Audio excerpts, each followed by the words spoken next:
সকাল বন্ধুরা, পূজা লাইফস্টাইলে আবার একটা নতুন ভিডিও নিয়ে সবাইকে জয়গুরু জানিয়ে চলে এলাম। আজকে হচ্ছে সানডে, হ্যাপি সানডে সবাইকে জানাই। আর সাথে সাথে প্রচণ্ড গরম। ঘুম থেকে উঠেছি, উঠে এঁটো বাসন ছিল অল্প কটা, বেশি না, সেগুলো মাজলাম, জামা কাপড় কাচলাম আর ঘর মুছলাম। মুছে ভেবেছিলাম স্নান পুজো সেরে নেবো, কিন্তু স্নান পুজো করতে গেলে চা করতে দেরি হয়ে যাবে। আর ওদিকে মনার রয়েছে পড়া।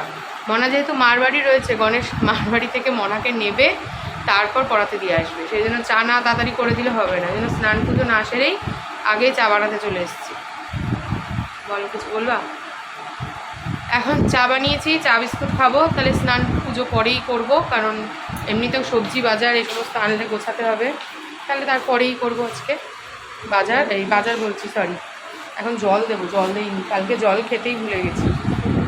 হ্যাঁ, গ্যাসের ওষুধ খাও। চলো এখন গণেশকেও জল দিয়ে দাও বলে বসে পড়লো, কি অদ্ভুত। গ্যাসের ওষুধটা নাও, গ্যাসের ওষুধ জল সব হাতের সামনে দিতে হবে, তারপর উনি খেতে পারবেন। কোনো ওষুধই উনি হাতের কাছে না দিলে নিতে পারেন না, ঢং।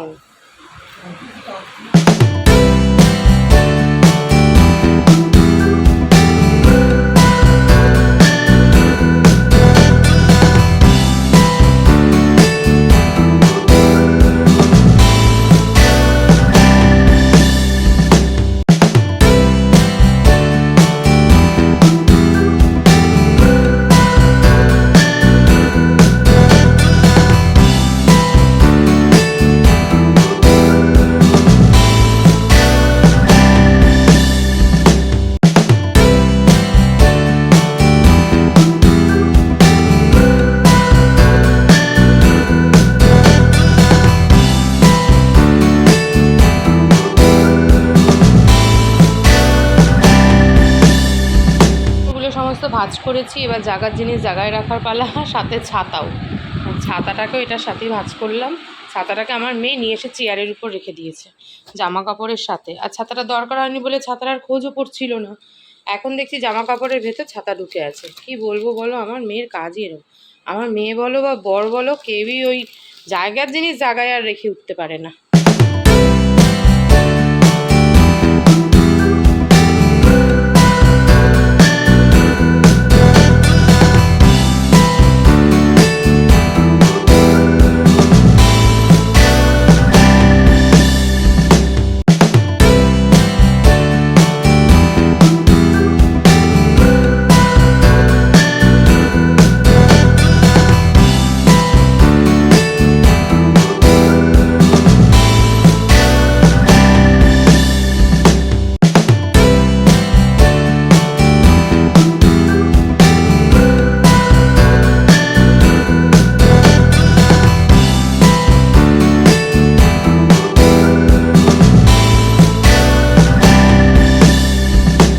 সমস্ত আয়রন করে জাস্ট কমপ্লিট করলাম। এখন এগুলোকে সব জাগার জিনিস জায়গায় তুলতে হবে, মানে আলমারিতেই সব তুলবো, কিন্তু ভাগে ভাগে। আমারটা আমার থাকে, মনার থাকে, গণেশেরগুলো গণেশের থাকে। আলমারিতে সবার তাক আলাদা করা আছে। আর এখানে রয়েছে গণেশের রিপোর্ট, দরকারি কিছু জিনিস। আর এই হেডফোনটা দেখো, সেই শীতে এটাকে এখনও অবধি তোলা হয়নি, আজকে সব এক জায়গায় জড়ো করেছি। এগুলোকে সব চলো এখন গুছিয়ে ফেলি। এখানে বসিয়েছি গণেশ আর আমার জন্য টিফিনে দুটো ডিম সেদ্ধ। আর কি খাবে টিফিনে জানি না, আসুক, আসলে দেখি। জিজ্ঞেস লুচি পরোটা কিছুই করতে না করে দিয়ে গেছে, বলেছে হয় ছাতু মুড়ি নয় চিড়ে এইসব খাবো, দেখা যাক কি খায়। গণেশ চলে এসছে বাজার নিয়ে বাড়ি। তো টিফিন খাওয়ার আগে গণেশের যে ওষুধ, সেই ওষুধটা ওকে দিয়ে দিচ্ছি। এই ওষুধটা এখন খায় আর কি, দিনে 3 বার করে। সেই ওষুধটা ওকে আগে দিয়ে দিলাম। কমপ্লিট। টিফিনকে গণেশ গেছে মনাকে আনতে, আর আমি চালিয়েছি টিভিতে একটু গান শুনতে শুনতে কাজ করবো, কারণ একা রয়েছে। আর এখন কারো ভিডিও চালিয়ে তার দিকে নজর দেওয়ার সময় নেই, তাহলে আমার কাজের সব লন্ডভন্ড হয়ে যাবে।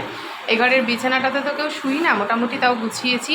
বালিশ কাঁথা চাদর সব খোলা ছিল, সব খুলে খালে রেখে গেছে এরা। আর এই যে বাজার, মানে বাজার শাক পাতা তো এনেছে, দেখতেই পাচ্ছ। এগুলোকে সব গুছাবো। ওখানে মাছ রয়েছে সিঙ্কে, সেগুলোকে সমস্ত ধোবো, তারপরে স্নান পুজো সেরে তারপর বাপের বাড়ি যাব। তো সেই জন্য এখন ঝটপট ভাবছি কাজগুলো করবো একটু গান চালিয়ে। গান চালালে বেশ একটু এন্টারটেইনও হবে। আর ওদিকে এখন ওই বললাম যেরকম যে কারো যদি এখন ব্লগ চালিয়ে বসি না, তাহলে 14বার নজরটা ওইদিকে যাবে আর সব কাজের লন্ডভন্ড দেরি হয়ে যাবে।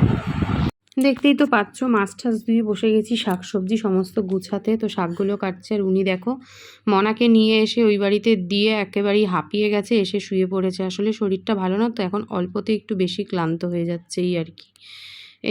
এটাই আর কি। আর প্রেশারটা যেহেতু হাই, ঘেমেও যাচ্ছে প্রচুর। পাট শাক বাছার পর এখন ব্যাগের মধ্যে দেখছি আবার লাল শাক, মুখটা দেখো, আবার কুলেখাড়া পাতা। মানে শাক পাতা সারা সপ্তাহ ধরে শুধু শাক পাতাই খাইয়ে যাবে, গরুর মতো খালি ঘাস চিবাবো। বাবা এত শাক একদিন আনার কোনো দরকার আছে? বলো, বা 6 পিস করে বলো বলো। সেই তো। আর তুমি কি খাও? কিচ্ছু না, শুটকি মাছ খায়, যেন শুট হয়ে আছে। শুটকি মাছ খায়, মুড়ি খায়। আমি শুধু মটন খাই, কিন্তু ডাক্তার না। শুনতেই তো পেলে, ডাক্তার মটন খেতে বলেছে, না খেতে মানে মটন খেতে না করেছে বলে কতটা দুঃখ। যারা খেতে ভালোবাসে তাদের যদি ডাক্তার কোনো খাবার খেতে না করে, তাদের শরীর খারাপ না কমে না, জানো তো, উল্টে বেড়ে যায়। এটা একদম সত্যি কথা। এখন বানাবো একটু লেবু জল, গণেশের জন্য একটু চিনি দিয়ে, আমার জন্য চিনি ছাড়া নুন দিয়ে। গণেশ যদি চিনি ছাড়া খেতে না চায়, সেই জন্য আমি ওকে চিনি দিয়েই বানিয়ে দিচ্ছি। আর আমি শুধুমাত্র লেবু আর নুন দিয়ে খেলাম, এটা আমি ভিডিওতে দেখেছি একজনের। তো আজকে ফার্স্ট টাইম ট্রাই করলাম, আমার কিন্তু দারুণ লেগেছে। এরপর থেকে লেবু জল খেলে আমি কোনোদিনই আর চিনি খাবো না। ওদিকে তো দেখতেই পেলে যে গণেশ চলে এসেছিলো, ও আর রোদের মধ্যে বেরোবে না, সেই জন্য ওকে বললাম তুমি একটু পুজোটা দিয়ে দাও না, তাহলে ভালো হয়, কারণ আমার এখনও অনেক কাজ। স্নান কমপ্লিট, আরেকজন পুজো দিচ্ছে দেখতেই পেলে। এখন আমি রেডি হব মারবাড়ি যাওয়ার জন্য। মারবাড়ি থেকে ফোন আসছে, 1:45 বেজেই গেছে। হ্যাঁ হ্যাঁ দাও, 1:45 বেজে গেছে। পুরোপুরি রেডি হয়েছি, বাইরে যত জামা কাপড় ছিল সমস্ত তুলে ফেলেছি। আরেকজন ওই ঘরে এখনো শুয়ে রয়েছে, ওনাকে দুপুরের ওষুধ দিলাম, যেটা দুপুরে খাওয়ার আগে, কারণ ও বাড়ি গিয়েই তো খাবে, তো সেই জন্য খাওয়ার আগের ওষুধটা এই বাড়ি থেকেই বললাম খেয়ে যাও। রেডি হয়েছি, রেডি হয়ে আমি তো এখন এই ঘর আর ও ঘর করছি, কী কী কাজ বাকি আছে এইসব দেখছি। সিঙ্কে মাছ ধুয়েছি, ওখানে একটু ফিনাইল দিতে হবে। আর এই ঘরের জানলাটা ওনাকে বলেছি বন্ধ করে তারপর নিচে নামবে। ওঠো।